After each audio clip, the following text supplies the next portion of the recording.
मार्ग पर डट जाएं, हम दीन दुखी निबलों विकलों के सेवक बन संताप हरे। जो है बिछड़े भूले भटके उनको तारे खुद तर जाएं, वह शक्ति हमें दो दयानिधे, कर्तव्य मार्ग पर डट जाएं। चल द्वेष दंभ पाखंड झूठ अन्याय से निश दिन दूर रहे। जीवन हो शुद्ध सरल अपना, शुचि प्रेम सुधारस बरसाए। वह शक्ति हमें दो दयानिधे, कर्तव्य मार्ग पर डट जाए। निज आन मान मर्यादा का प्रभु ध्यान रहे, अभिमान रहे। जिस देव भूमि में जन्म लिया, बलिदान उसी पर हो जाए। वह शक्ति हमें दो दयानिधे, कर्तव्य मार्ग पर डट जाए। पर सेवा पर उपकार में हम निज जीवन सफल बना जाए।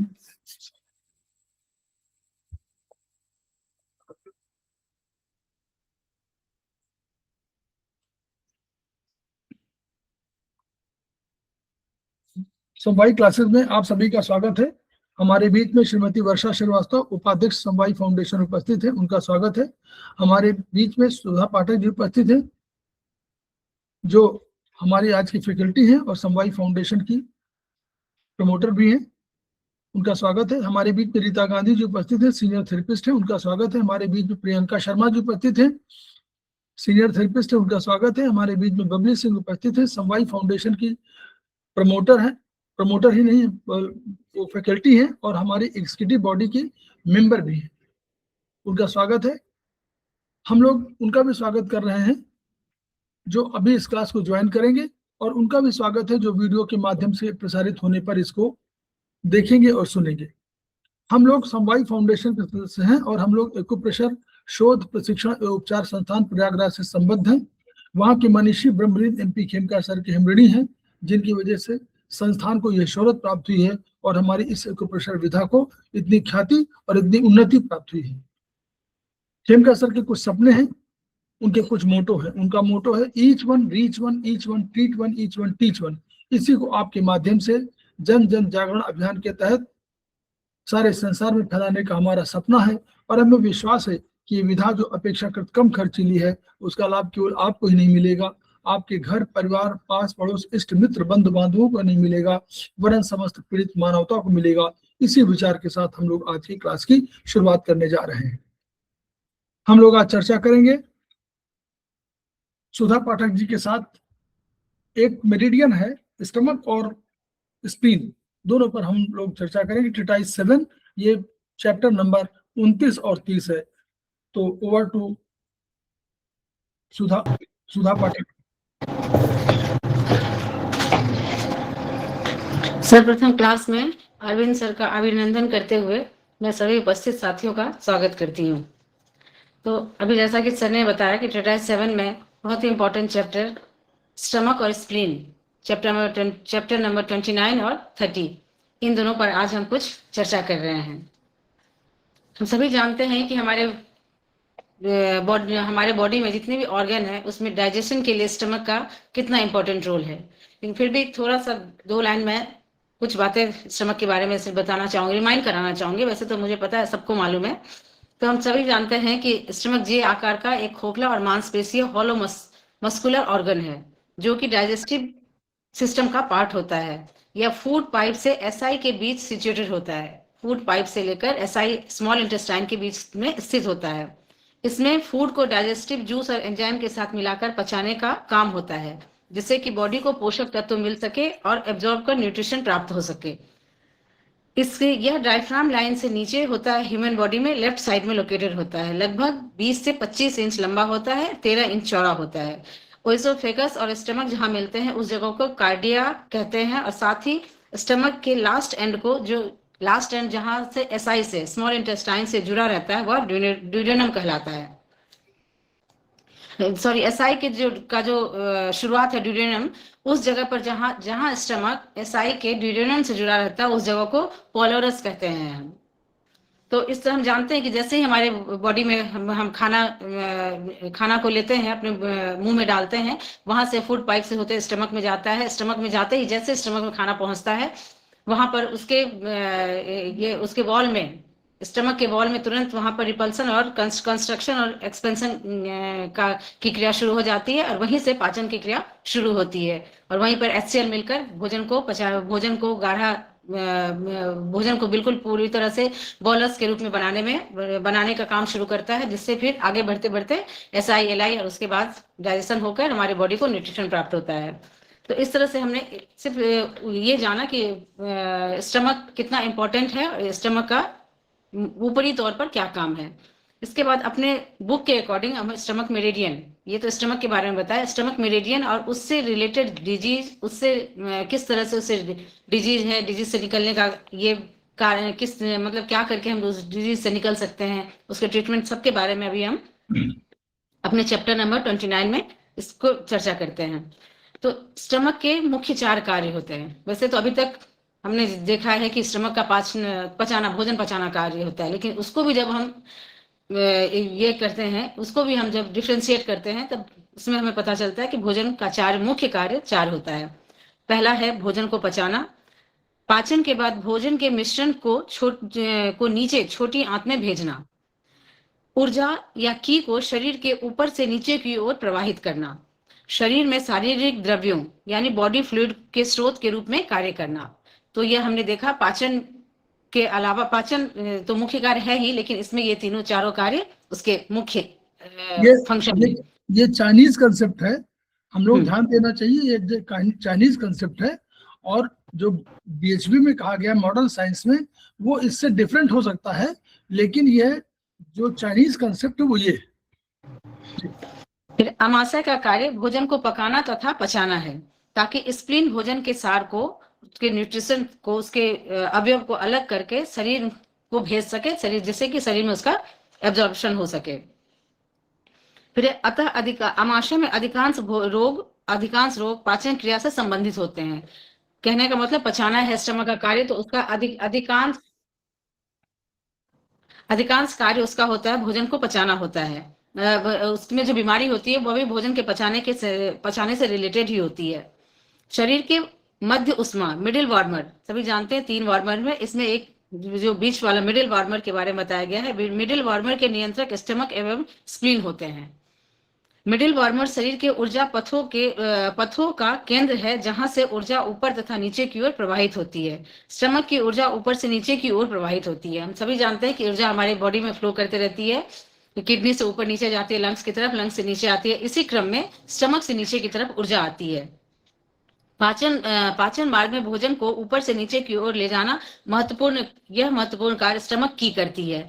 स्प्लीन की ऊर्जा शरीर के नीचे से ऊपर मध्य की ओर प्रवाहित होती है।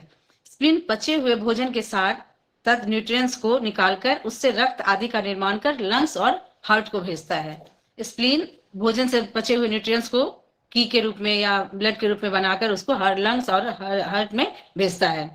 स्टमक की जब कभी अवरुद्ध हो जाती है तो उसे रिटेंशन ऑफ फूड कहते हैं। तो एक बीमारी हमने ये देखा यहाँ पर कि जब स्टमक की जिसकी वजह से सारा एनर्जी पूरे बॉडी में फ्लो होते रहता है, अगर स्टमक की कहीं अवरुद्ध रुक जाती है तो वह रिटेंशन ऑफ फूड, उसकी वजह से रिटेंशन ऑफ फूड हो जाता है, क्योंकि भोजन को डाइजेस्टिव ट्रैक्ट के नीचे भेजने का काम स्टमक का है। ऊर्जा 2 प्रकार से मनुष्य को मिलती है। पहली है पेरेंटल की और प्री हेवनली की, हम सभी जानते हैं, यानी जन्मजात ऊर्जा, प्रारब्ध कहे या जन्मजात ऊर्जा। दूसरी है पोस्ट नेटल और पोस्ट हेवनली, यानी जगत में प्राप्त, जगत में आने के बाद जो हमें की होती है, जिसकी वजह से सारा काम, हमारा सारा सिस्टम चलता है, वह हो गया जगत से प्राप्त। यह जगतीय ऊर्जा पोस्ट हेवन की को हम स्टमक तथा स्प्लीन के माध्यम से प्राप्त करते हैं। तो प्री हेवन की हम जानते हैं किडनी एसेंस किडनी के थ्रू मिलता है, लेकिन पोस्ट हेवन की स्टमक और स्प्लीन के माध्यम से हमें मिलता है। शरीर में जन्म के बाद प्राप्त होने वाली ऊर्जा के स्रोत स्टमक और स्प्लीन होते हैं। स्टमक तथा स्प्लीन दोनों मिलकर रूट ऑफ पोस्ट हेवन की बनाते हैं। तो यह बहुत ही इंपॉर्टेंट है, वाइवा में भी आ सकता है या मल्टीपल क्वेश्चंस में भी आ सकता है। इस चीज को हम याद रख सकते हैं। प्री नेटल की या प्री हेवनली की किडनी एसेंस से और पोस्ट हेवन या रूट ऑफ पोस्ट हेवन की स्प्लीन और स्टमक से हमें प्राप्त होती है। चाइनीज एक्यूप्रेशर में स्टमक की को प्रधानता दी गई है, मूल ऊर्जा माना गया है। फिर जब स्टमक ऊर्जा का निर्माण नहीं कर पाता है और जब स्टमक डिफिशियंट होता है, ये सारी बातें स्टमक की के बारे में की जा रही है कि जब स्टमक सही ढंग से काम ना करे, किसी तरह से बीमार हो, अफेक्टेड हो और वह सही ढंग से ऊर्जा का निर्माण नहीं कर पाता है, तब ऐसे कंडीशन में स्टमक डिफिशियंट होता है तो व्यक्ति को थकान और कमजोरी महसूस होती है। अतः निरंतर अगर किसी पेशेंट में लगातार थकान की शिकायत हो तो ऐसे में उसका उपचार करते समय हमें स्टमक की डिफिशियंस पर भी हमें ध्यान देना चाहिए और उसका ट्रीटमेंट पर भी हमें ध्यान देना चाहिए। फिर एक इंपॉर्टेंट बात है कि स्टमक के डाइजेस्टिव ट्रैक में भोजन को ऊपर से नीचे की ओर भेजने के लिए लिक्विड की आवश्यकता होती है। इस लिक्विड की कमी से स्टमक रूपी मिक्सचर थक जाता है, अतः अंततोगत्वा स्टमक डिफिशियंसी हो जाती है। तो इसको हम एक मिक्सचर के रूप में, जैसे मिक्सचर यूज करते हैं, उसमें पानी डालकर किसी चीज को मिक्स करना हो, किसी चीज को पीसना हो तो उसमें पानी डालकर वही मतलब इजी वे में वो काम करता है। तो ऐसे ही अगर हम अपने स्टमक को एक मिक्सर की तरह अगर हम माने तो ऐसे कंडीशन में लिक्विड की कमी अगर स्टमक में हो जाएगी तो यह स्टमक रूपी मिक्सचर थक जाएगा और इसमें स्टमक डिफिशियंसी हो जाएगी। इसलिए इसमें उचित मात्रा में लिक्विड, जल आदि लिक्विड का सेवन भी हमें इसलिए कहा जाता है कि हमें एक सफिशिएंट अमाउंट में पानी का भी हमें इंटेक करते रहना चाहिए। स्टमक को ह्यूमिडिटी की आवश्यकता होती है, सभी जानते हैं स्टमक को ह्यूमिडिटी की जरूरत होती है और यही इसका जो कपल ऑर्गन है स्प्लीन, वह उसे ह्यूमिडिटी उसे ड्राइनेस पसंद है तथा स्प्लीन को ड्राइनेस की आवश्यकता होती है। दोनों की अपनी अपनी अलग अलग है कपल ऑर्गन, लेकिन दोनों की अलग अलग ये है, दोनों एक दूसरे की कमी को पूरी करते हैं। ह्यूमिडिटी की अधिकता से स्प्लीन की तथा बॉडी फ्लूइड को नीचे से सेंटर की ओर नहीं ला पाता। इस कार्य के लिए स्प्लीन को ड्राइनेस चाहिए। स्प्लीन में अथवा स्प्लीन के मार्ग में ह्यूमिडिटी बढ़ने पर स्प्लीन यांग डिफिशियंसी हो जाती है। अगर ह्यूमिडिटी बढ़ जाएगा तो वह स्टमक के लिए सही है, लेकिन स्प्लीन के लिए बीमारी का कारण होगा और वह है स्प्लीन यांग डिफिशियंसी। तथा स्प्लीन के ऊर्जा प्रवाह पथ में शरीर के निचले भाग में स्वेलिंग एवं भारीपन आ जाता है। ऐसे में अगर शरीर के नीचे वाले भाग में जिसमें कि ऊर्जा प्रवाह पथ है मेरिडियन में, अगर निचले भाग में स्वेलिंग और भारीपन आ जाता है तो ऐसे में हम समझते हैं कि स्प्लीन यांग डिफिशियंसी का कंडीशन है, तब उसका ट्रीटमेंट करते हैं। और इसके लिए पैर में अगर स्वेलिंग आता है, पैर में स्वेलिंग के लिए स्पेशल है ST और K1 2 पॉइंट है जिस पर हम ट्रीटमेंट कर सकते हैं। फिर ST36 किसके लिए? पैरों में अगर स्वेलिंग आती है हाँ तो उसमें एक ST का पॉइंट है और एक K1। हाँ, K1 तो नहीं, तो उसमें आप किडनी का लगा सकते हैं, किडनी के पॉइंट लगा सकते हैं। अगर बीच वाले में अगर आपका बीच, जैसे मध्य मार्ग के लिए मध्य ऊष्मा का नियंत्रण कौन है, स्प्लीन और स्टमक, तो अगर मध्य भाग में आती है तो हम लोग 4 जो पॉइंट अभी हम लोगों ने देखे थे, स्प्लीन वाले जो CV9, SP9 और UB22 और ST28, ये 4 पॉइंट हम लोग जानते थे, यहाँ से कर दीजिए। अगर आपको नीचे के पैरों में हो गए तो किडनी का आप करिए, किडनी की प्रॉब्लम है तो किडनी के ट्रीटमेंट करिए। ऊपर अगर लंग्स में है तो लंग्स की ट्रीटमेंट करिए। चेहरे पर अगर आपको हो रहे है, चेहरे पर स्वेलिंग हो रही है तो लंग्स की डिफिशिएंट है। और अगर आपका नीचे का पोर्शन में पैरों में स्वेलिंग आ रही है तो नॉर्मली हम लोग मानते हैं कि किडनी की प्रॉब्लम है, तो किडनी का ट्रीटमेंट कर दीजिए। फिर है कि अगर स्टमक शरीर के सभी बॉडी फ्लूइड का स्रोत है, क्योंकि हम जो भी खाते हैं पीते हैं उससे शरीर के विभिन्न बॉडी फ्लूइड का निर्माण होता है। जो भी हम कंज्यूम करते खाते हैं उससे बॉडी फ्लूइड का निर्माण होता है, ब्लड का होता है। तो ऐसे में यदि शरीर में बॉडी फ्लूइड से संबंधित बीमारी अगर होती है तो इसका कारण हम स्टमक डिफिशियंसी को मान सकते हैं, क्योंकि बॉडी फ्लूइड का कंट्रोलर भी एक तरह से स्टमक होता है। अब अगला टॉपिक है भोजन। आमाशय की बीमारियों का मूल कारण भोजन ही होता है। जब इसका काम ही है भोजन को पचाना, डाइजेशन करना, तो इससे इसकी जो बीमारी होगी भोजन में ही जब सही कमी बेसी हो जाए या सही ढंग से उस भोजन का पाचन न हो, यही सारी बातें इस बीमारी का कारण हो सकता है। तो इसके लिए है कि हमें ये जानना जरूरी है कि कब खाए क्या ना खाए। सूखा भोजन आमाशय के लिए हानिकारक होता है, जैसा कि भी बताया था, ड्राइनेस नहीं पसंद है। चनाचूर, जिस तरह आजकल के जो ड्राई फूड्स आते हैं उसमें भुजिया, पाव रोटी, ये सारे ड्राई करते हैं स्टमक, तो स्टमक के लिए ये हानिकारक होते हैं। इसमें आमाशय में ह्यूमिडिटी की कमी हो जाती है और आमाशय सूखा हो जाता है, जिससे कि स्टमक यांग की डिफिशियंसी हो जाती है। अगर हम अधिक तासीर के भोजन, गर्म तासीर के भोजन का उपयोग करते हैं तो इससे स्टमक हीट बढ़ जाता है। जैसे मिर्च मसाले ये खाने से स्टमक हीट बढ़ जाता है। अगर बहुत ही अधिक ठंडी तासीर के भोजन करें तो स्टमक में कोल्डनेस बढ़ जाती है। जैसे आइसक्रीम या कोल्ड ड्रिंक्स अगर लेते हैं तो देर रात में भोजन करने से स्टमक यीन डिफिशियंसी हो जाती है। अगर हम देर रात अपने जो हमारा क्लॉक है, सर्केडियन क्लॉक, बॉडी क्लॉक, उस हिसाब से अगर नहीं लेते हैं खाना, और उससे भी ज्यादा आजकल का जो लाइफ स्टाइल है उसमें लेट नाइट खाना खाते हैं, इससे क्या होता है, स्टमक की डिफिशियंसी हो जाती है। इसके बाद एक इंपॉर्टेंट ये है करी, वरी और हरी। करी, वरी और हरी से स्टमक की में रुकावट आ जाती है।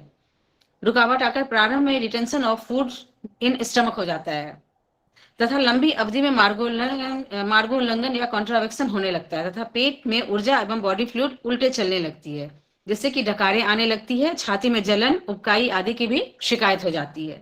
तो करी, वरी और हरी, तेजी में खाना, चिंता करना और बहुत ही मसालेदार खाना, ये सारी चीजें हमारे स्टमक की के रुकावट के कारण होते हैं।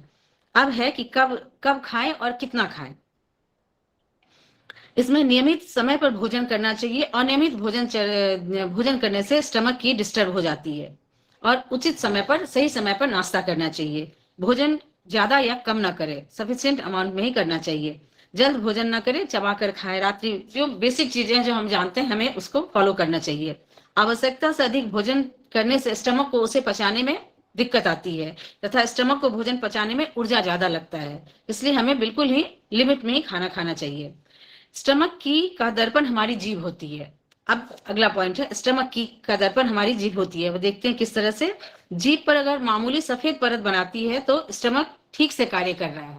स्टमक हमारा ठीक है, यानी अगर टंग डायग्नोसिस के थ्रू समझे तो जीभ पर मामूली सफेद परत जो जेन्युइन नॉर्मल है अगर है तो स्टमक ठीक है। जीभ पर कोई परत नहीं होना यह बताता है कि पाचन क्रिया बिगड़ गई है तथा स्टमक की घातक स्तर तक नीचे गिर गई है। जीभ पर अगर कोई परत नहीं है, बिल्कुल लेयरहीन है, तो उससे हम समझेंगे कि पाचन क्रिया बिगड़ गई है और स्टमक की घातक रूप से नीचे गिर गई है। या तो सिंकिंग हो गया है टीका, या तो इसमें कोलैप्स आ गया है, उस लेवल तक वह कम हो गई है। जीभ पर अगर गाढ़ी सफेद परत, जीभ पर पाई जाने वाली गाढ़ी सफेद परत स्टमक में कोल्डनेस बढ़ने का की तरफ इंडिकेट करती है, ये बताती है कि कफ बढ़ गया है। जीभ पर अगर गाढ़ी पीली परत है तो स्टमक में हीट बढ़ जाने का रीजन बताती है, इसको शो करती है कि स्टमक में हीट बढ़ गया है। स्टमक, अब हमारे पास जिसको कि हम सभी जानते हैं स्टमक और स्प्लीन में क्या संबंध है, कपल ऑर्गन है। तो इसके बारे में हम देखते हैं, अर्थ एलिमेंट का कपल ऑर्गन है, लेकिन इसके बारे में अभी में देखते हैं। स्टमक और स्प्लीन दोनों मानव शरीर में अर्थ एलिमेंट का नियंत्रण करते हैं। दोनों में पति पत्नी का संबंध है। स्टमक भोजन को पचाता है, स्प्लीन उससे रक्त एवं बॉडी फ्लूइड बनाता है। ये सारी बेसिक चीजें हम जानते हैं कि स्टमक पचाता है भोजन को, डाइजेशन का काम उसका है, लेकिन स्प्लीन उससे रक्त और बॉडी फ्लूइड बनाता है। तो स्टमक और स्प्लीन से संबंधित निम्न प्रकार की बातें हैं। स्टमक यान ऑर्गन है, स्प्लीन येन है। स्टमक स्प्लीन दोनों अर्थ एलिमेंट के हैं। स्टमक की शरीर में, यह एक इंपॉर्टेंट बात जानने वाली है, स्टमक की शरीर में ऊपर से नीचे की ओर प्रवाहित होती है एवं स्प्लीन की नीचे से ऊपर की ओर चढ़ती है। स्टमक ऊपर से नीचे की तरफ आती है और स्प्लीन की नीचे से ऊपर की तरफ आती है। इससे क्या होता है कि इस प्रकार शरीर में ऊर्जा का एक चक्र कंप्लीट होता है। दोनों ऑर्गन मिलकर, कपल ऑर्गन मिलकर ऊर्जा का एक सर्किल बनाते हैं। यांग ऑर्गन होने के बावजूद स्टमक को ह्यूमिडिटी या वेटनेस पसंद है एवं ड्राइनेस पसंद नहीं है, जबकि यीन ऑर्गन होने के बाद स्प्लीन को ड्राइनेस पसंद है तथा वेटनेस पसंद नहीं है। ह्यूमिडिटी उसके बाद है, अगर स्टमक सूखा और ड्राई है तो स्टमक की नीचे की ओर प्रवाह या उसका आना, फ्लो उसका रुक जाता है एवं भोजन नीचे स्मॉल इंटेस्टाइन की तरफ नहीं आ पाएगा। तो यह एक खराबी है। अगर स्टमक की रुक जाती है तो नीचे की तरफ इसमें एसआई में भोजन नहीं आ पाएगी। इसे रिटेंशन ऑफ फूड और की इन स्टमक कहते हैं। अगर स्प्लीन में बहुत ज्यादा ह्यूमिडिटी बढ़ जाती है तो स्प्लीन की ऊपर की ओर नहीं चढ़ पाती है। अगर ह्यूमिडिटी म्यूकस अगर बहुत ज्यादा बढ़ जाती है स्प्लीन में, जबकि जानते हैं कि स्प्लीन सबसे ज्यादा म्यूकस हमारे बॉडी में बनाता है, 70% बनता है, लेकिन फिर भी अगर इससे भी ज्यादा ह्यूमिडिटी बढ़ जाती है तो स्प्लीन की ऊपर की ओर नहीं चढ़ पाता है तथा की एवं बॉडी फ्लूइड का ऊपर की ओर प्रवाह ऊपर की तरफ जाना वह रुक जाता है। स्टमक में ज्यादातर ऊर्जा बढ़ जाने के कारण रोग होता है। तला भुना ज्यादा खाना, मिर्च मसाला अगर खाए तो स्टमक हीट बढ़ जाने से रोग होता है। स्प्लीन में ज्यादातर ऊर्जा घट जाने के कारण रोग होता है। स्टमक में prone to heat, stomach is prone to heat, heat नहीं पसंद है, स्टमक जल्द गर्म हो जाता है, स्टमक हीट की शिकायत हो जाती है। स्प्लीन प्रोन टू कोल्ड है, जल्दी ठंडी लग जाती है, कोल्डनेस आ जाता है। स्टमक को ज्यादा गर्मी सूट नहीं करती, स्प्लीन को ज्यादा ठंडी सूट नहीं करती है। स्टमक में अक्सर स्टमक इन डिफिशियंसी हो जाती है। ये सारी चीजें ऐसी हैं कि आपसे वाइवा में पूछ सकता है या मल्टीपल क्वेश्चन में आ सकता है। स्प्लीन में अक्सर स्प्लीन यांग डिफिशियंसी हो जाती है क्यों, और स्टमक में यिन डिफिशियंसी होती है। तो इसके बाद हमें बताया गया है कि स्वभावतः यांग ऊपर से नीचे की ओर प्रवाहित होता है, हम जानते ही हैं, और यिन नीचे से ऊपर की तरफ जाता है। उसके बाद है उपचारकों को निम्नलिखित हम रूल याद रखने चाहिए। हम थेरेपिस्ट को इस स्प्लीन स्टमक के मामले में ये सारी बातें हमें याद रखना चाहिए।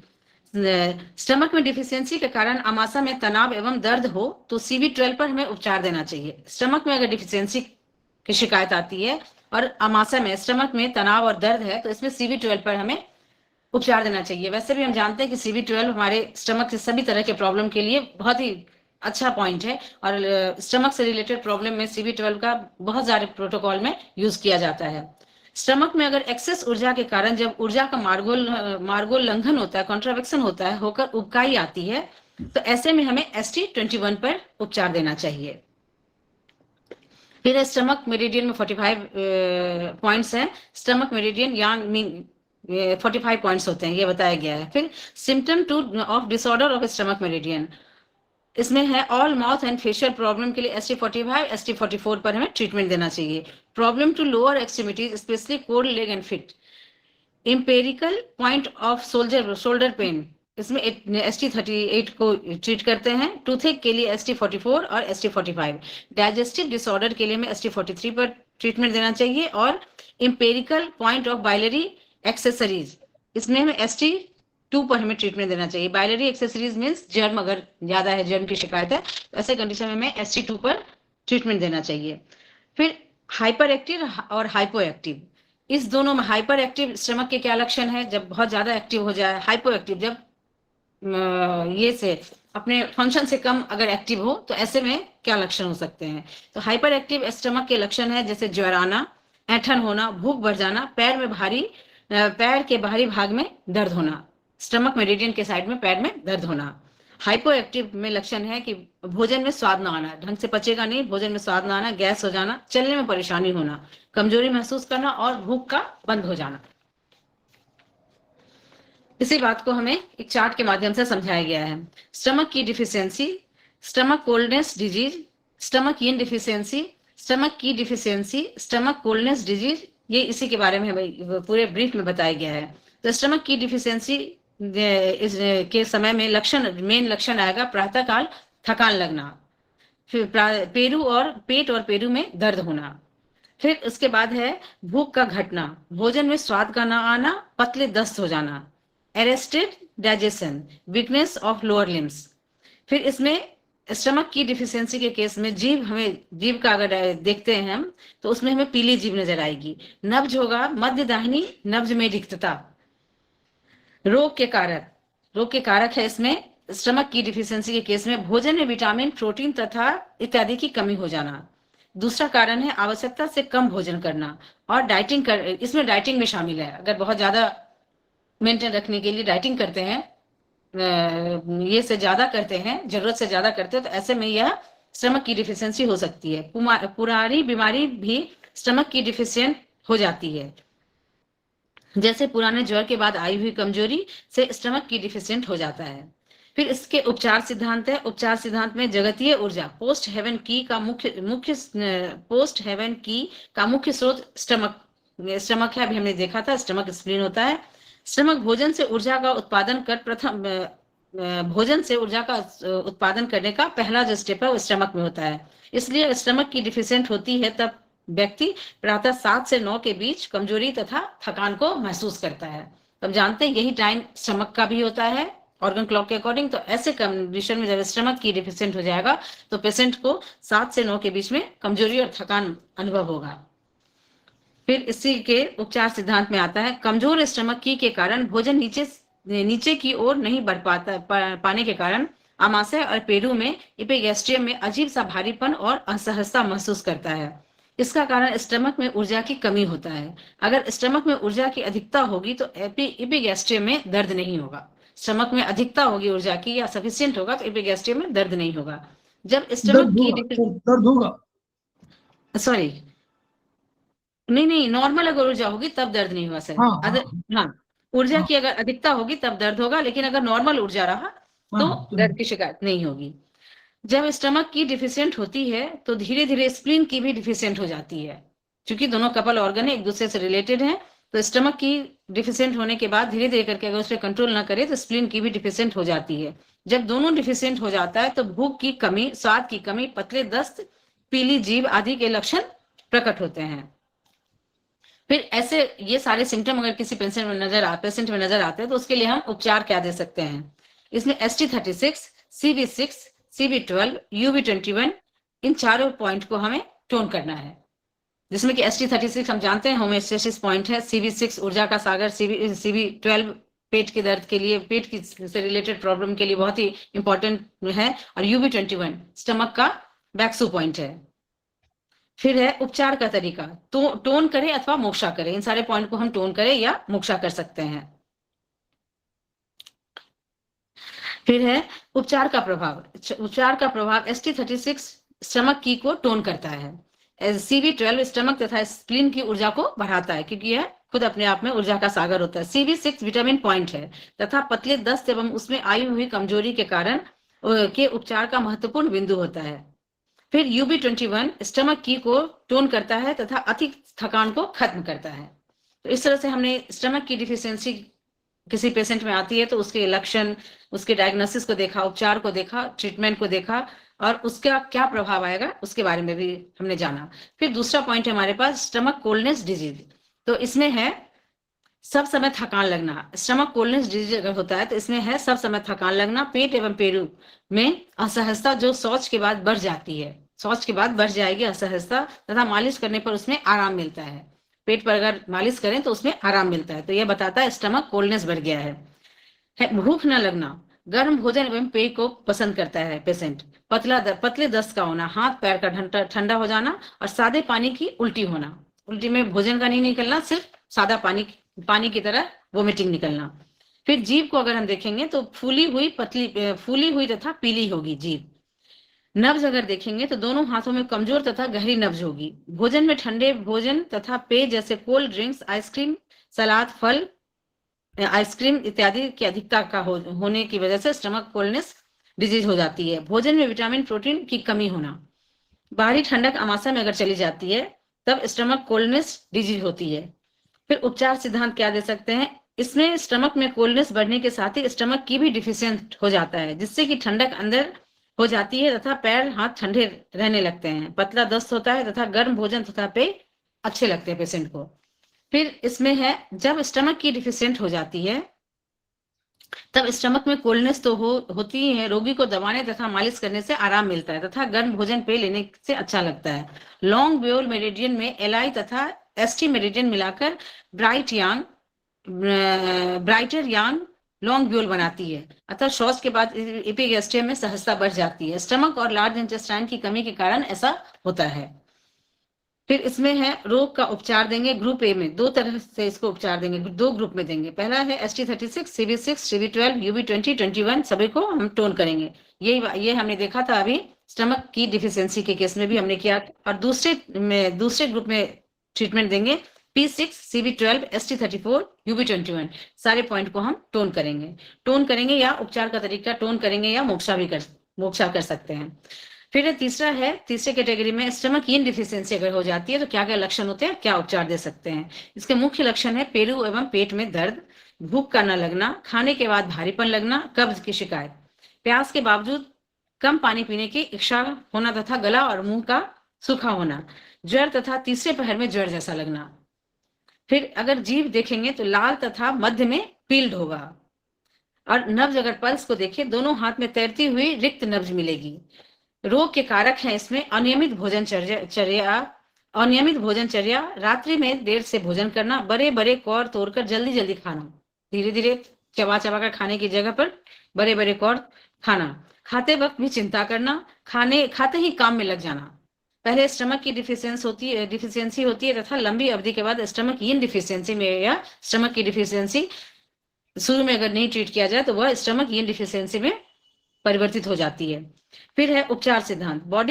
शरीर में बॉडी फ्लूइड का स्रोत स्टमक होता है, हम सभी जानते हैं, तथा स्टमक इन डिफिशियंसी होती है इसकी कमी की वजह से, तो बॉडी फ्लूइड घट जाता है। अगर स्टमक इन डिफिशियंसी होगी तो बॉडी फ्लूइड घट जाएगा, इससे गला तथा मुंह सूख जाता है, मल सूखा होता है तथा कड़ा हो जाता है। इसका एक विशेष लक्षण है कि रोगी को प्यास रहती है पर वह पानी नहीं पीना चाहता है, तो यह एक इंपॉर्टेंट लक्षण बताया गया है स्टमक इन डिफिशियंसी के केस में। फिर इसमें आता है उपचारकों को चाहिए कि इसका कारण पहले समझे। हीट बढ़ने पर अगर सूखापन आता है तो प्यास भी बढ़ती है। हीट अगर बढ़ता है, स्टमक हीट अगर बढ़ेगा तो उसमें प्यास भी आएगी, यह समझाया गया है। लेकिन अगर स्टमक इन डिफिशियंसी की वजह से उसका मुंह सूख रहा है तो वो प्यास तो लगेगी लेकिन वह पानी नहीं पीना चाहेगा। कभी कभी रोगी प्यास के बावजूद गर्म पेय ही पीना चाहता है, क्योंकि इन डिफिशियंसी है इसलिए उसको ठंडे पानी की वजह से की बजाय वह गर्म पेय ही पीना चाहेगा। ऐसा इन डिफिशियंसी के कारण होता है। तीसरे पहर का ज्वर होना अथवा गर्मी लगने के कारण डिफिशियंसी ऑफ इन होना। स्टमक इन डिफिशियंसी का मूल लक्षण है कि जीभ लाल होगी, अभी जैसे कि मैंने देखा था, उस पर गंदी परत जमी होगी तथा स्प्रे किया गया हो, ऐसा लगता है ऐसे स्प्रे किया गया हो, तथा जीभ से साफ करने पर कोटिंग भी उतर जाए। अतः इससे बिना जर की परत कह सकते हैं। और ऐसे कंडीशन में स्टमक इन डिफिशियंसी से उभरी हुई डिजीज अगर आती है तो ऐसे में हम ST36, SP36 और CB12 सारे पॉइंट को हम टोन करेंगे। इसमें केवल टोन करना है, मोक्षा नहीं। तो इस तरह से हमने स्टमक से रिलेटेड डिजीज और उसके ट्रीटमेंट को देखा।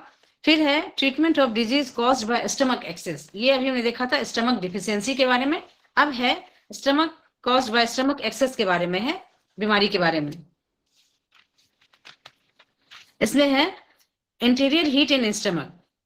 अगर इसमें भी 3 कैटेगरी है, इसमें 6 कैटेगरी में बांटा गया है। Interior heat in stomach, phlegm fire in stomach, attack of cold on stomach, stomach की contravection, retention of food in stomach और ब्लड स्टेसिस इन स्टमक। तो आइए एक एक करके हम देखते हैं। पहला है इंटीरियर हीट इन स्टमक। इसमें है आमाशय में हीट का बढ़ना। इसमें मुख्य लक्षण होगा आमाशय एवं एपिगैस्ट्रियम में जलन व दर्द होना, भूख अधिक लगना, प्यास तथा ठंडे पेय पीना, मसूड़ों में सूजन, लाली तथा दर्द एवं इसके साथ साथ कब्ज का रहना, खट्टी डकारे आना, उबकाई आना, खाते ही उल्टी होना और मुंह से दुर्गंध आना। यह एक इंपॉर्टेंट ये है, मुंह से दुर्गंध आना। फिर है जीभ को अगर हम देखते हैं ऐसे कंडीशन में तब लाल पीला या सूखा गाढ़ा लेप जैसा जीभ पर लगता है। नब्ज देखेंगे तो गहरी भरी तेज नब्ज मिलेगी। रोग का कारण है गर्म तासीर के भोजन को अधिक खाने के कारण स्टमक में हीट बढ़ जाती है। अगर लगातार गर्म तासीर के भोजन को खा रहे हैं तो ऐसे में स्टमक हीट बढ़ जाती है। धूम्रपान तथा तंबाकू के सेवन से भी स्टमक हीट बढ़ जाती है। और अगर उपचार सिद्धांत की बात करें तो स्टमक में हीट बढ़ने से बॉडी फ्लूइड जल जाता है, अतः प्यास बढ़ जाती है, जीभ सूख जाता है तथा कब्ज भी हो जाती है। स्टमक में हीट बढ़ने से रक्त भी गर्म हो जाता है और मसूड़ों में सूजन तथा दर्द बना रहता है। पूर्ण गर्मी से स्टमक अवरुद्ध हो जाता है तथा भोजन नीचे न जाकर के मार्गोल्लंघन हो जाता है भोजन का, तथा खट्टी डकारें, उबकाई, उल्टी आदि आने लगती है। अग्नि का गुण है कि वह ऊपर की ओर जाना चाहता है। अग्नि नीचे से ऊपर की ओर जाना चाहता है, तथा जल का गुण है कि वह नीचे से ऊपर आता है। जब नीचे की तरफ जाना चाहता है, इस केस में अग्नि अगर बढ़ जाती है तथा जल आदि का द्रव घट जाता है, इससे भोजन उल्टे चलने लगते हैं। स्टमक का भोजन अति अग्नि के कारण सरकर खट्टा हो जाता है। अग्नि से भोजन पचता है, ये हम सभी जानते हैं, परंतु पूर्ण अग्नि से भोजन ज्यादा पक जाता है, अति अग्नि से भोजन जल जाता है। तो ऐसे में हम रोग का उपचार या ट्रीटमेंट देंगे ST21, ST44, ST45, P6, SP6, CV12 and CV13। सारे पॉइंट को हम सेलेक्ट करेंगे, इनमें सारे पॉइंट को हम सेलेक्ट करेंगे क्योंकि इसमें CV12 को छोड़ करके। अच्छा, CV12 एक सिर्फ CV12 इसमें टोन होगा, इसके अलावा जितने भी पॉइंट है सारे पॉइंट सेलेक्ट होंगे। फिर स्पेशल नोट, तंबाकू का सेवन करने वाले का पेट गर्म रहता है एवं उनका उपचार करना चाहिए। Seeded all point accept CV12। फिर दूसरा है फेल्गम फायर इन स्टमक, ये है हीट इन स्टमक, और दूसरा है फेल्गम फायर इन स्टमक, कफ पित्त का होना। इसमें एपिगैस्ट्रियम में इसमें लक्षण आएंगे, एपिगैस्ट्रियम में भारीपन, प्यास कम लगना, दस्त में म्यूकस का निकलना। और जीभ देखने से पता चलता है, जी पीला चिपचिपा गाढ़ा लेप रहता है, जीभ के मध्य रेखा पर क्रैक आ जाता है तथा उसमें पीलापन रहता है, भरी तेज फिसलती हुई नब्ज मिलती है। रोग का कारण है गर्म तासीर वाले तले तथा घी तेल आदि से चिकनाई युक्त भोजन से ज्यादा भोजन में ज्यादा सेवन करने से स्टमक में फेल्गम फायर बढ़ जाता है, यानी स्टमक में वात पित्त कफ पित्त बढ़ जाता है। उपचार सिद्धांत, स्टमक में फेल्गम फायर कफ पित्त बढ़ने के कारण अमाशय में भारीपन तथा भरापन और भारीपन लगता है, कफ के कारण भारीपन लगता है तथा प्यास भी कम लगती है। कफ तथा अग्नि दोनों ही स्टमक में अधिकता होने पर इससे ब्रेन प्रभावित होता है।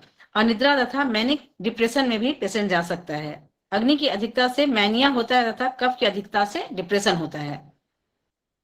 अग्नि तथा कफ दोनों होने से सूखा चिमड़ा कफ हो जाता है तथा मैनिक डिप्रेशन भी हो जाता है। इसकी डायग्नोसिस जीभ पर भी की जा सकती है, जीभ को भी देखकर समझ सकते हैं। जीभ पर पीली परत जम जाती है जो मध्य में एक सीधी सरल रेखा से कटी रहती है, यह बताती है कि फेल्गम फायर का आक्रमण स्टमक पर हुआ है। और इसमें हम ट्रीटमेंट देंगे ST21, ST44, ST45, P6, SP6 को सेलेक्ट करेंगे और CV12 और CV13 को हम टोन करेंगे। फिर तीसरा है attack of cold on stomach, अमाशय में ठंड का प्रकोप। इसमें लक्षण आएंगे एपिगैस्ट्रियम में एकाएक दर्द का उठ जाना तथा गर्म भोजन तथा पेट पसंद करना, ठंडा खाते ही उल्टी हो जाना, उल्टी में केवल पानी का निकलना, ठंडक लगना और गर्मी पसंद करना, पेशेंट को गर्मी पसंद होगा। ऐसे में जीभ पर लक्षण आएंगे, जीभ पर गाढ़ी सफेद परत का चढ़ना और पल्स इसमें आएगा, गहरी तथा टाइट पल्स नजर आएगी, फील होगा। फिर इसमें रोग का कारण होगा बाहरी ठंडक तथा शरीर पर आक्रमण होने पर स्टमक में कोल्डनेस बढ़ जाती है। अधिक कोल्ड ड्रिंक्स, आइसक्रीम या ठंडी तासीर के भोजन करने से attack of cold on stomach हो जाता है। फिर इसमें उपचार सिद्धांत देंगे, वह है चीन में मान्यता है कि एक्सटीरियर कोल्ड हमारे शरीर में 3 अंगों पर सीधा आक्रमण करती है। पहला है स्टमक, दूसरा है इंटेस्टाइन, तीसरा है यूट्रस। एक्सटीरियर कोल्ड स्टमक की को अवरुद्ध कर देती है, खाते ही उल्टी हो जाता है।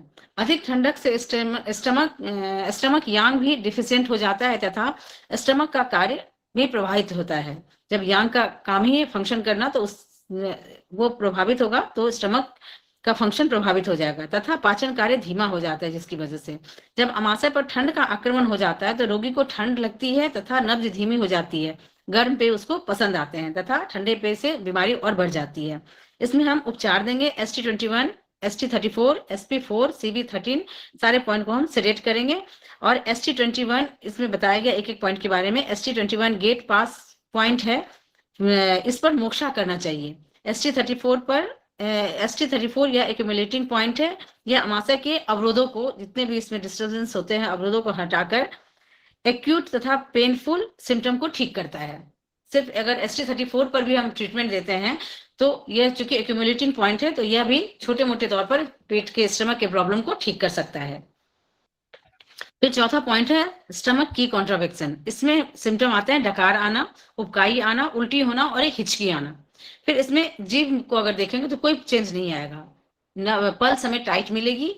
और इसमें रोग का कारण है अधिक चिंता तथा दुख के कारण स्टमक की अवरुद्ध हो जाता है, अधिक चिंता की वजह से स्टमक की अवरुद्ध हो जाता है तथा इसका प्रवाह नीचे की ओर नहीं होता है तथा इसका कॉन्ट्रावेक्शन मार्गोल्लंघन हो जाता है तथा स्टमक की और बॉडी फ्लूइड उल्टे चलने लगते हैं, जिससे कि उल्टी और डकारें आने लगती है। फिर इसमें है उपचार सिद्धांत। स्टमक में अति गर्मी, अति ठंडक अथवा मन की दुश्चिंता के कारण जब स्टमक की नीचे की ओर प्रवाहित नहीं हो पाती है तथा रुक जाती, अवरुद्ध हो जाती है, तो फिर स्टमक में ऊर्जा का कंट्रावेक्शन करके उल्टी चलने लगती है। इससे मार्गोल्लंघन को ठीक करना होता है तथा ऊर्जा को नीचे की ओर प्रवाहित करना होता है। यह नीचे की ओर नहीं आकर ऊपर की तरफ जाने लगती है, जिससे कि प्रॉब्लम आती है। और इसमें प्रोटोकॉल देंगे, हम ट्रीटमेंट देंगे P6, SP4, CB10 और CB13, सारे पॉइंट को हम सेडेट करेंगे। फिर है retention of food in stomach, food का रुक जाना, रिटेंशन। इसका लक्षण है एपिगैस्ट्रियम में भारीपन तथा तनाव, जो उल्टी करते ही ठीक हो जाती है, उल्टी के बाद ठीक हो जाती है। खट्टी डकारें आना, उबकाई आना, उल्टी होना और मुंह में दुर्गंध आना और नींद नहीं आना, अनिद्रा। फिर जीभ इसमें देखेंगे, जीभ पर सफेद अथवा पीली गाढ़ी परत रहेगी। इसके अगर नब्ज को देखें, भरी तथा फिसलती नब्ज आएगी। फिर रोग का कारण, आवश्यकता से ज्यादा अगर भोजन कर लेते हैं तब रिटेंशन ऑफ फूड हो जाता है। बहुत जल्दी जल्दी बिना चबाए अगर भोजन करे तब भी रिटेंशन ऑफ फूड हो जाता है।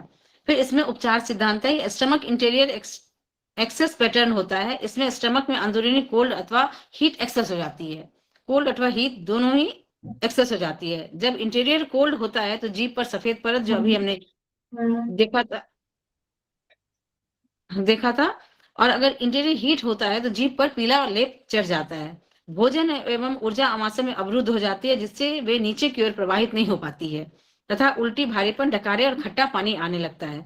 भोजन में आमाशय में अवरुद्ध होने के कारण सर्कर व भोजन मुंह से दुर्गंध के रूप में बाहर आता है। और लंबी अवधि में मिडिल वार्मर में अवरोध रहने से हार्ट हीट को भी पीछे से समय ऊर्जा का प्रवाह नहीं मिलने से मस्तिष्क भी प्रभावित होता है। तो हम देख रहे हैं कि हर एक ऑर्गन एक दूसरे से रिलेटेड है। और अनिद्रा का कारण होता है कि मस्तिष्क हार्ट की का प्रवाह जब सही ढंग से नहीं होता है तो ब्रेन अफेक्टेड होता है, जिससे कि अनिद्रा आती है।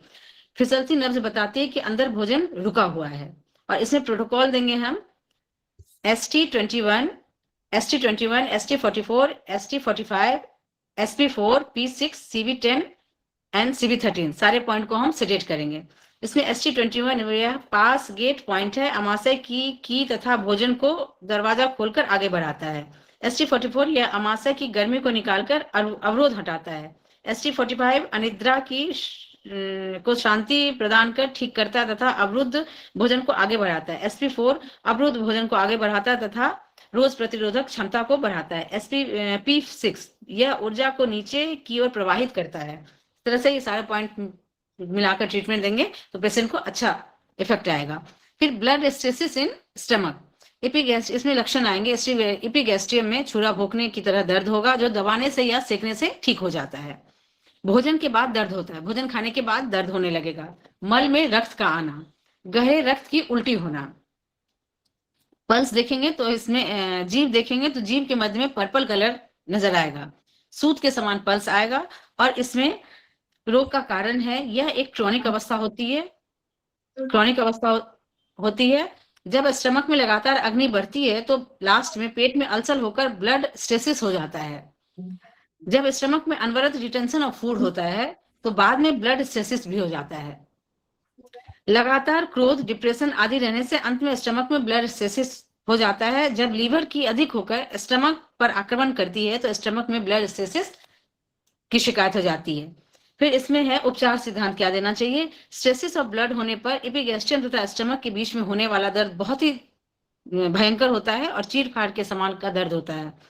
उल्टी में डार्क ब्लड निकलता है, चूंकि यह स्टमक और लार्ज इंटेस्टाइन एक दूसरे से इसमें संबंधित अब तक हो चुके होते हैं, अतः ब्लड के स्टेसिस लार्ज इंटेस्टाइन तक फैल जाती है।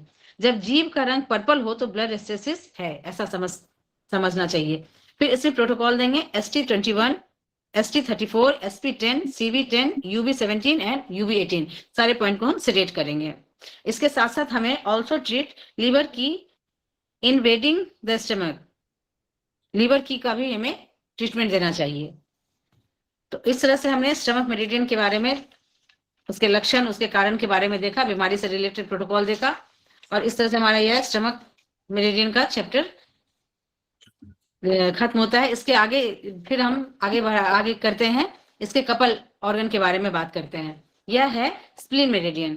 तो स्प्लीन मेरिडियन, जैसा कि हमने जाना कि स्प्लीन उसका कपल ऑर्गन है और उसके बारे में जब पेट के बाईं ओर रिब केस पसलियों के नीचे यह छोटा सा मुट्ठी के आकार का ऑर्गन है जो रक्त को फिल्टर करता है, पुरानी लाल रक्त कोशिकाओं को हटाता है और बैक्टीरिया जैसे संक्रमण से यह लड़ता है। यह गहरे भूरे रंग का ऑर्गन है जिसका वेट 130 से 140 ग्राम तक होता है। इसकी बनावट स्पंज की भांति होती है। अगर बीएचबी के दृष्टिकोण से इसको हम देखें तो स्प्लीन के कार्य को देखें तो इसका प्रमुख कार्य होता है पैंक्रियास की हेल्प से भोजन का ट्रांसपोर्टेशन और डिस्ट्रीब्यूशन करना। तो इस तरह से ये देखते हैं कि ये स्प्लीन की वजह से इम्यूनिटी सिस्टम को भी यह बूस्ट करता है, ब्लड सेल्स का भंडारण करता है और इसकी जो मेन बीमारी होती है पेयर ऑर्गन स्टमक से संबंधित बीमारी ही इसकी बीमारी के रूप में परिलक्षित होती है। तो अब अपने बुक में देखते हैं कि अपने बुक के चाइनीज के अकॉर्डिंग स्प्लीन का मुख्य कार्य क्या है। स्प्लीन का सबसे मुख्य कार्य है भोजन एवं द्रव्य का पचाना और शरीर में उनको भेजना। अतः प्लीहा या स्प्लीन की कार्य प्रणाली में गड़बड़ी आने पर भोजन के पाचन की क्रिया में गड़बड़ी आकर ये सारे सिम्टम नजर आते हैं। पहला है पेट का भारीपन एवं तनाव, भूख का कम हो जाना, पतले दस्त होना। दूसरा है स्प्लीन का दूसरा कार्य होता है भोजन की ऊर्जा यानी फूड की को संपूर्ण शरीर में खासकर हाथ पैरों में भेजना। इस प्रक्रिया में व्यवधान आने पर सब समय थकान लगने लगता है तथा ऐसा स्प्लीन की डिफिशियंसी के कारण होता है। इसका तीसरा मुख्य कारण है सफेद रक्तकण लाल रक्तकण को नियंत्रण करना और स्प्लीन की ऊर्जा की डिफिशियंसी से रक्तस्राव हो जाता है। स्प्लीन का कार्य होल्ड करना भी होता है। अगर स्प्लीन की डिफिशियंट होगा तो वह रक्तस्राव का कारण होता है। अतः शरीर में कहीं भी रक्तस्राव हो तो उपचारक का ध्यान स्प्लीन पर सर्वप्रथम जाना चाहिए। स्प्लीन के रोगों का कारण बाहरी कारण ह्यूमिडिटी का आक्रमण, जैसा कि अभी मैंने बताया था कुछ देर पहले हमने चर्चा की थी कि ह्यूमिडिटी पसंद नहीं है स्प्लीन को। तो ऐसे में अगर स्प्लीन पर बाहरी ह्यूमिडिटी का अगर आक्रमण होता है तो इससे स्प्लीन प्रभावित होगा। आर्द्र वातावरण युक्त स्थान में रहना, सीलन भरे घर में रहना, कोहरे युक्त पहाड़ों में रहना, तैरने अथवा कसरत के बाद गीले वस्त्र को ही पहने रहना, गीले स्थान पर बैठने आदि के कारण स्प्लीन प्रभावित होता है। मासिक धर्म के समय तथा प्रसव के बाद महिलाओं में बाहरी आर्द्रता की वजह से बाहरी आर्द्रता का आक्रमण होता है। बाहरी आर्द्रता के कारण ये सारे सिम्टम नजर आते हैं। पेट में अफरा बढ़ना, भूख में कमी आना, उबकाई आना, शरीर में भारीपन लगना, जीभ पर सफेद परत चढ़ जाना और नब्ज देखेंगे तो फिसलती हुई नब्ज नजर आती है। बाहरी आर्द्रता दो प्रकार की होती है। पहला है डैम्प हीट इन्वेशन, गर्म आर्द्रता का आक्रमण। तो ऐसे में हम गर्म आर्द्रता डैम्प हीट को समझ सकते हैं कि ये ऐसा कंडीशन होता है जहां एटमॉस्फेयर में अत्यधिक गर्मी के साथ साथ हवा में नमी भी होती है, मॉइस्ट भी होता है, बहुत ज्यादा होता है। यह एक खतरनाक स्थिति है। गर्म तो लगता है लेकिन उसके साथ साथ मॉइस्ट भी रहता है, चिपचिपी गर्मी होती है। यह खतरनाक स्थिति है क्योंकि नमी की वजह से पसीना वाष्पित नहीं हो पाता है जिससे कि शरीर ठंडा भी नहीं हो पाता है। तो इस तरह डैम्प हीट पहला बाहरी आर्द्रता दो प्रकार की होती है, डैम्प हीट इन्वेशन और दूसरा है कोल्ड हीट इन्वेशन। मानसिक प्रभाव के कारण मानसिक प्रभाव का कारण है ज्यादा सोचना। मानसिक प्रभाव स्प्लीन को कैसे प्रभावित करता है? ज्यादा सोचने से प्रभावित होता है, अनवरत अध्ययन करने से और लगातार शारीरिक मानसिक श्रम करते रहने से स्प्लीन प्रभावित होता है। क्या खाए क्या ना खाए स्प्लीन की बेहतरी के लिए। स्प्लीन के लिए सूखा और उष्ण भोजन उपयुक्त होता है। उष्ण का अर्थ उष्ण तापमान एवं उष्ण तासीर वाला भोजन होता है। मांस, अदरक, काली मिर्च उष्ण तासीर के भोजन है। सलाद, फल, सब्जियां, ठंडे पेय ठंडी तासीर के भोजन होते हैं। ठंडी तासीर तथा ठंडे भोजन से अधिक प्रयोग करते हैं तो स्प्लीन बीमार हो जाता है। Spleen meridian is in channel with 21 points होते हैं, हम सभी जानते हैं। Symptom of disorder of the spleen meridian. अब डिसऑर्डर के बारे में, स्प्लीन मेरिडियन अगर ये हो जाता है, अपने फॉर्म में ना हो डिसऑर्डर, उसमें अगर प्रॉब्लम आती है तो उसके क्या सिम्टम्स होते हैं? मस्तिष्क स्नायु तंत्र संबंधित कोई भी समस्या उसमें आ सकती है। Anything connected with the brain and central nervous system, यह स्प्लीन मेरिडियन के डिसऑर्डर होने से सिम्टम आते हैं। स्पाइनल प्रॉब्लम, मेरुदंड की समस्या। ऑल जेनेटो यूरिनरी प्रॉब्लम, जितने भी सभी मूत्र जननांगों की समस्या होती है। Any abdomen and intestinal disorder जैसे स्टमक एक, flatulence, constipation, diarrhoea, hemorrhoids, gastric trouble और इरेगुलर मेंस्ट्रुएशन, ये सारे प्रॉब्लम इसमें आता है अगर स्प्लीन मेरिडियन डिसऑर्डर में आए। फिर है हाइपर एक्टिव स्प्लीन के लक्षण। अगर हाइपर एक्टिव है तब क्या लक्षण होगा? भूख का बढ़ जाना, भूख बढ़ जाएगा, शरीर का सुस्त पड़े रह जाना और लेटे रहने का हमेशा मन करते रहना।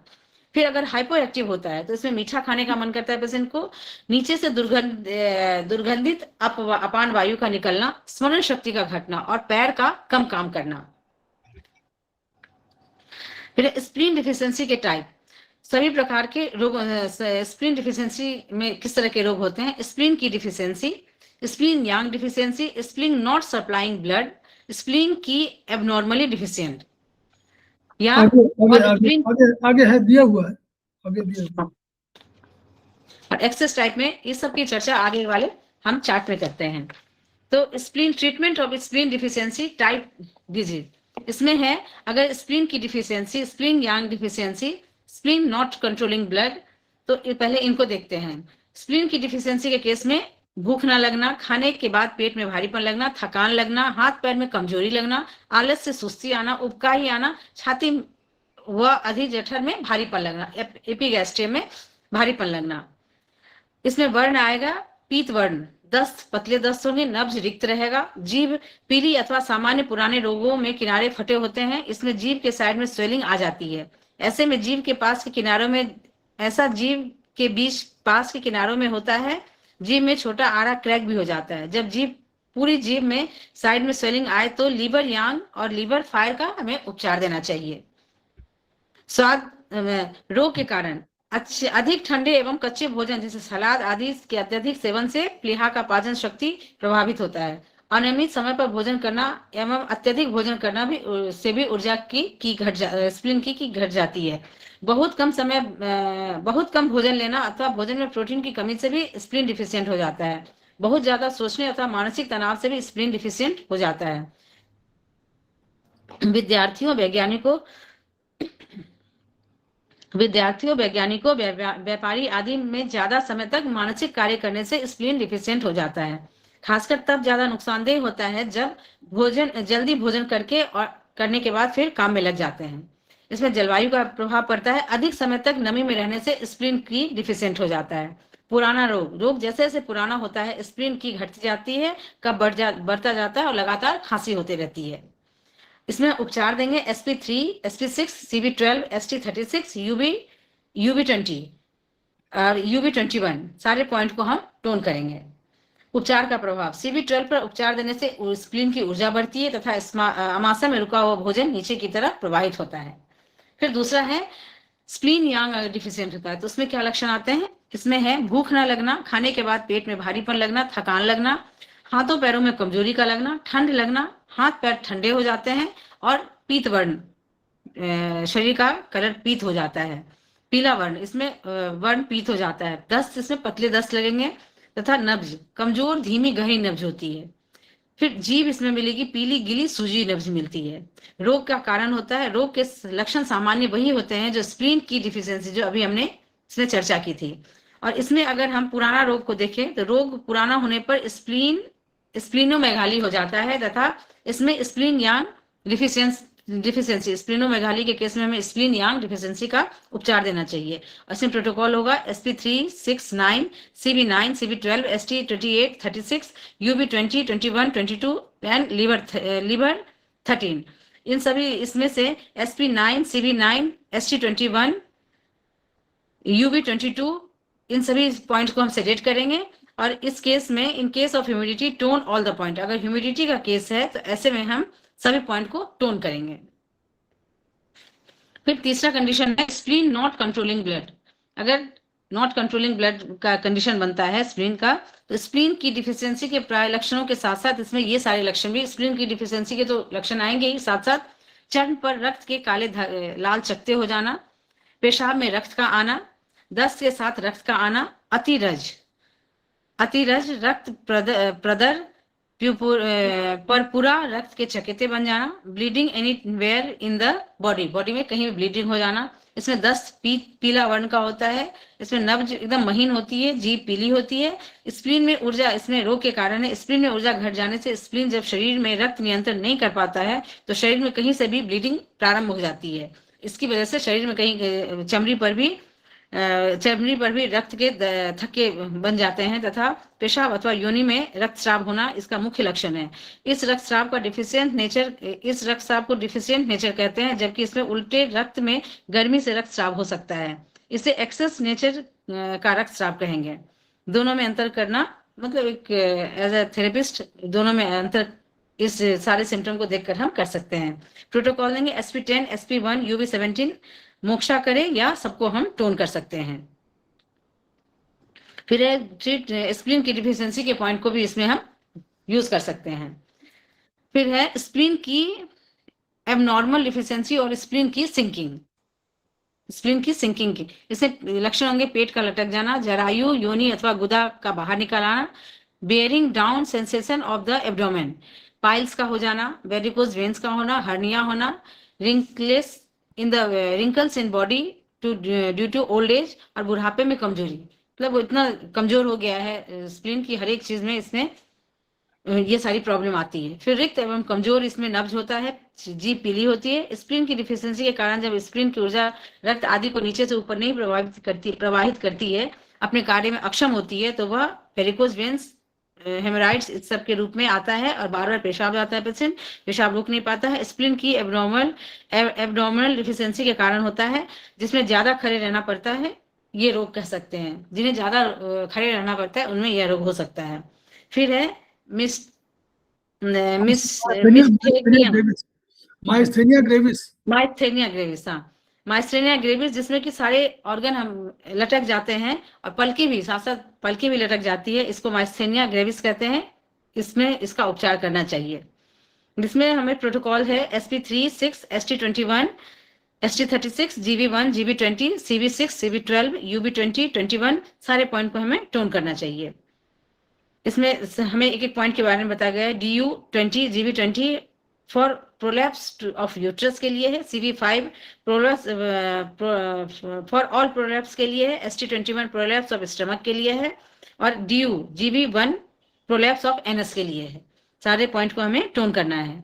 फिर नेक्स्ट है cold damp attacking the spleen. इसमें सिम्टम आते हैं भूख न लगना, भारीपन लगना, छाती या एपिगैस्ट्रियम में भारीपन लगना जिससे गर्म करने से लाभ मिलता हो, सिर में भारीपन का लगना, योनि से सफेद स्राव। इसमें 10 पतले होंगे, नब्ज फिसलती हुई मिलेगी, गहरी सफेद चिपकदार जीभ होगी और स्वाद अगर देखते मीठा स्वाद या स्वाद का अभाव, प्यास भी नहीं लगता है।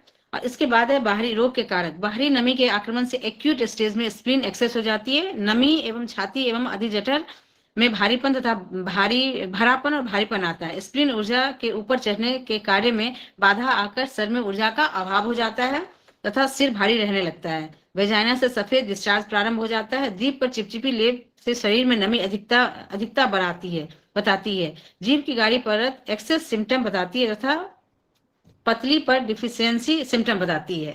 एक्सेस सिम्टम ये जीभ पर अगर जीभ अगर गाढ़ी परत है तो एक्सेस सिम्टम बताती है और जीभ पर अगर पतली परत हो तो वह डिफिशियंट सिम्टम को बताती है। फिर इसमें जलवायु का प्रभाव। इसमें बाहर अत्यधिक नमी हो तथा नम वातावरण में ज्यादा रहकर आते हैं, तब ऐसे कंडीशन में cold damp attacking on spleen के सिम्टम उभर आते हैं। इसमें प्रोटोकॉल है SP369, ST8, CV12। इन सारे पॉइंट को हमें इसमें सेलेक्ट करना है। इसमें ST8 सर से ह्यूमिडिटी को निकालता है और ये हेडेक के लिए भी हेडेक अगर डैम्पनेस की वजह से हेडेक होता है इसके लिए बहुत ही अच्छा पॉइंट है।